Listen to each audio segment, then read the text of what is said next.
سامعین السلام علیکم۔ NHK ورلڈ جاپان کی اردو سروس سے عبد الرحمان حاضر۔ آج بدھ اور جنوری کی 12 تاریخ۔ آج کی اہم خبریں سماعت فرمائیے۔ جاپان میں حکام نے بدھ کے روز کرونا وائرس کے 10,000 سے زائد نئے متاثرین کی اطلاع دی ہے۔ گزشتہ سال 9 ستمبر کے بعد پہلی بار ملک میں یومیہ تعداد 10,000 سے متجاوز ہوئی ہے۔ ٹوکیو بلدیہ عظمیٰ کے مطابق بدھ کو دارالحکومت میں کرونا وائرس کے 2,198 نئے متاثرین کی تصدیق ہوئی ہے۔ یہ گزشتہ روز سے دگنی سے زائد اور گزشتہ ہفتے کے اسی دن کے مقابلے میں 5 گنا سے بھی زیادہ تعداد ہے۔ ٹوکیو میں گزشتہ سال 4 ستمبر کے بعد پہلی بار یومیہ تعداد 2,000 سے متجاوز ہوئی ہے۔ ٹوکیو حکام کے مطابق 4 افراد شدید علیل ہیں، جو گزشتہ روز کے برابر تعداد ہے۔ اوساکا پریفیکچر کے حکام نے اپنے پریفیکچر میں بدھ کے روز کرونا وائرس کے 1,711 نئے متاثرین کی خبر دی ہے۔ گزشتہ ستمبر کے بعد پہلی بار وہاں متاثرین کی یومیہ تعداد نے 1,000 کی سطح عبور کی ہے۔ اوکیناوا پریفیکچر نے بدھ کے روز 1,644 نئے متاثرین کی اطلاع دی ہے، جو اس پریفیکچر کی دوسری سب سے بڑی یومیہ تعداد ہے۔ دریاسٹا آئیچی میں 723، ہیروشیما میں 652، ہیوگو میں 512، چیبا میں 465، کیوتو میں 412، ہوکائیدو میں 197، گما میں 193، ناگانو میں 167، گیفو میں 165، توچیگی میں 161 اور شیگا میں 158 نئے متاثرین کی تصدیق ہوئی ہے۔ ٹوکیو بلدیہ عظمیٰ کمپنیوں پر زور دے رہی ہے کہ کرونا وائرس کے پھیلاؤ کے سبب ان کے عملے کے 10% سے زائد کی کام پر غیر حاضری کی امکانی صورتحال کے لیے تیاری کر لی جائے۔ ٹوکیو حکام کمپنیوں کو تلقین کر رہے ہیں کہ وہ اپنی کاروباری سرگرمیاں جاری رکھ سکنے کے منصوبوں یعنی BCPs پر نظر ثانی کریں۔ ان کا کہنا ہے کہ وائرس کے پھیلنے کی رفتار اتنی تیز ہے کہ ماضی میں مثال نہیں ملتی۔ حکام کا کہنا ہے کہ وائرس سے متاثر ہونے یا متاثرہ فرد سے قریبی رابطے میں آنے کا پتہ چلنے کی صورت میں ملازمین کی بڑی تعداد کام پر نہیں جا سکے گی۔ حکام کا کہنا ہے کہ عملے کی ایسی غیر حاضریاں عوامی نقل و حمل اور کوڑا کرکٹ اٹھانے جیسی خدمات میں خلل پیدا کر سکتی ہیں۔ ٹوکیو حکام کمپنیوں پر زور دے رہے ہیں کہ اگر ان کے پاس BCPs نہیں ہیں تو وہ انہیں تخلیق کرنے کا طریقہ سیکھنے کے لیے سیمینارز میں شرکت کریں۔ ٹوکیو کی حکومت کاروباری اداروں کی اس جانب بھی حوصلہ افزائی کر رہی ہے کہ وہ اس کے اسپورٹ پروگرامز سے استفادہ کریں اور ماہرین سے مشورہ طلب کریں۔ گورنر کوئیکے یوریکو کا کہنا ہے کہ انفیکشن کا پھیلاؤ نہ صرف طبی خدمات پر دباؤ ڈال سکتا ہے بلکہ ڈسٹریبیوشن، ٹرانسپورٹیشن اور دیگر خدمات میں بھی خلل کا باعث بن سکتا ہے۔ گورنر کے مطابق سماجی سرگرمیاں بھی متاثر ہو سکتی ہیں اور اسکول بھی بند کرنا پڑ سکتے ہیں۔ وہ کاروباری اداروں پر زور دے رہی ہیں کہ جلد از جلد اپنی ترجیحات کا ازسر نو جائزہ لیں اور ہنگامی حالات کے لیے تیاری کر لیں۔ جاپان کی وزارت خارجہ کا کہنا ہے کہ ملک میں واقع امریکی فوجی مراکز میں پیر کی سپہر تک کل 3,600 سے زائد افراد کرونا وائرس سے متاثر ہو چکے ہیں۔ ان میں سے 60% سے زائد کا تعلق جنوبی پریفیکچر اوکیناوا میں واقع مراکز سے ہے۔ اس تعداد کی اطلاع وزارت خارجہ حکام نے منگل کے روز لبرل ڈیموکریٹک پارٹی کے ایک اجلاس میں دی۔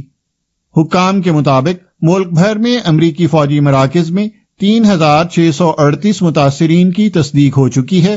ان میں سے 2,302 کا تعلق اوکیناوا میں واقع امریکی اڈوں سے ہے۔ کوئی بھی سنگین حالت میں نہیں ہے۔ حکام کے مطابق اوکیناوا میں کیمپ ہانسن میں 362، کادینا ایئر بیس میں 274 اور کیمپ زوکیران میں 227 افراد متاثر ہوئے ہیں۔ اطلاعات کے مطابق حکام نے اس بات سے لا علمی کا اظہار کیا کہ 1,151 کیس پریفیکچر میں کہاں پائے گئے۔ دیگر پریفیکچروں میں یاماگوچی میں ایواکونی ایئر اسٹیشن پر 518، کاناگاوا میں یوکوسوکا بیس پر 245، آؤموری میں میساوا بیس پر 183، کاناگاوا میں آتسوگی بیس پر 109، ٹوکیو میں یوکوتا بیس پر 93 اور ناگاساکی میں ساسیبو بیس پر 86 متاثرین کی تصدیق ہوئی ہے۔ جاپانی اور امریکی حکومتوں نے جاپان میں امریکی فوجی اہلکاروں کے غیر ضروری سفر پر پابندی عائد کرنے پر اتفاق کیا ہے۔ عالمی ادارہ صحت نے خبردار کیا ہے کہ یورپ، روس اور وسطی ایشیا کی نصف سے زائد آبادی اگلے 6 سے 8 ہفتوں میں کرونا وائرس کی متغیر قسم اومیکرون سے متاثر ہو سکتی ہے۔ ریجنل ڈائریکٹر برائے یورپ ہانس کلوگے نے منگل کے روز ایک نیوز کانفرنس میں بتایا کہ اومیکرون مغربی یورپ میں سب سے متعدی متغیر قسم کے طور پر غلبہ پا رہا ہے اور بلقان خطے میں بھی پھیل رہا ہے۔ تاہم انہوں نے یہ بھی کہا کہ ویکسینیں متاثرین کو شدید بیمار پڑنے سے بچا سکتی ہیں اور موت کا خطرہ کم کر سکتی ہیں۔ انہوں نے ممالک سے حفاظتی ٹیکے لگانے کا عمل تیز کرنے کی اپیل دہرائی۔ عالمی ادارہ صحت کا دفتر برائے یورپ 53 ممالک کا احاطہ کرتا ہے۔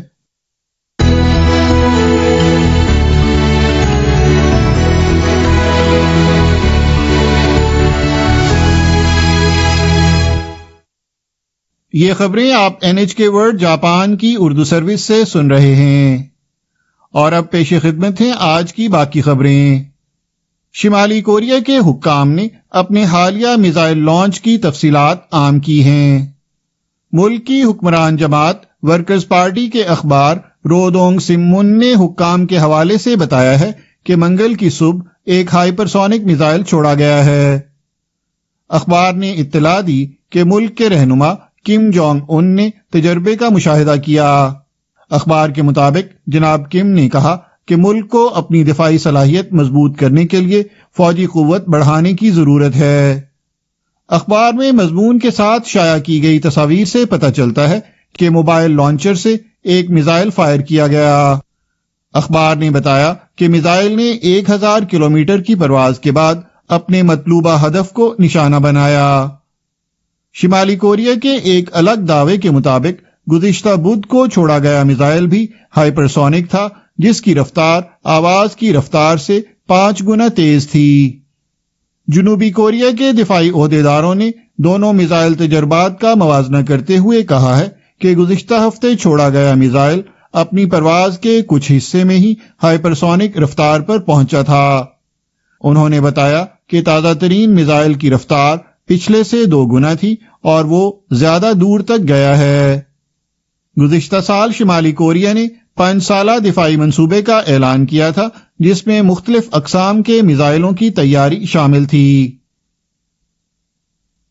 جاپان کے وزیر دفاع کیشی نوبوو نے کہا ہے کہ شمالی کوریا نے منگل کے روز جو پروجیکٹائل فائر کیا ہے وہ ایک بیلسٹک میزائل تھا، جس نے ممکنہ طور پر 700 کلومیٹر سے زائد فاصلہ طے کیا۔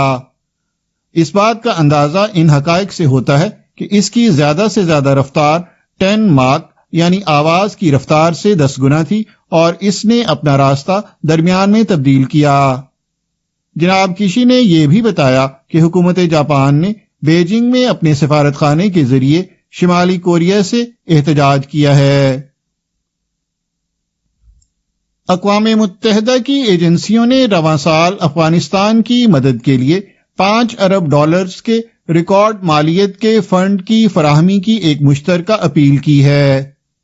امداد کو مربوط کرنے کے دفتر OCHA اور پناہ گزینوں کے ادارے UNHCR نے منگل کے روز اپنے جوابی منصوبے کا اعلان کیا اور کہا کہ یہ درخواست کسی ایک ملک کے لیے اقوام متحدہ کی تاریخ کی سب سے بڑی فنڈز کی درخواست ہے۔ ایجنسیوں نے بتایا کہ افغانستان کی آبادی کے 55% حصے یا 2,44,00,000 افراد کو 30 سالوں کی بدترین خشک سالی اور طالبان کے دوبارہ اقتدار سنبھالنے کے باعث مالیاتی صورتحال ابتر ہونے کی وجہ سے مدد کی ضرورت ہے۔